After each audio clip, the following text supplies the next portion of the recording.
Sönen ulduzlar gecelerimde, yarımçı hayallar kaldı elimde. Nefesimde kalan bir hatire, geden günlerimi qaytarın mənə. Qaytarın mənə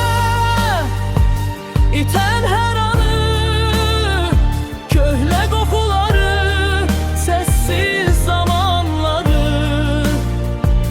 Bir bakışla geçen o illeri,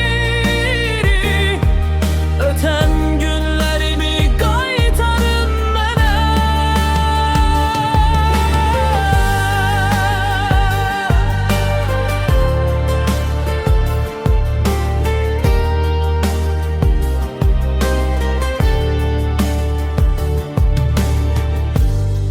Küleğe esti, her şey değişti.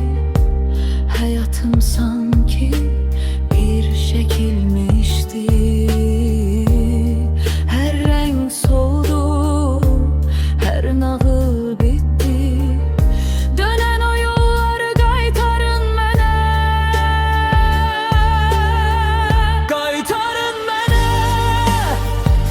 iten her anı, köhne kokuları, sessiz zamanları. Bir bakışla geçen o illeri, öten günlerimi qaytarın mənə. Sözler susar, ürek danışar. Geçmişin sesi yine çalışar. Bir anlık her şey yine canlanar. Ama zaman geri dönmez, dayanmaz.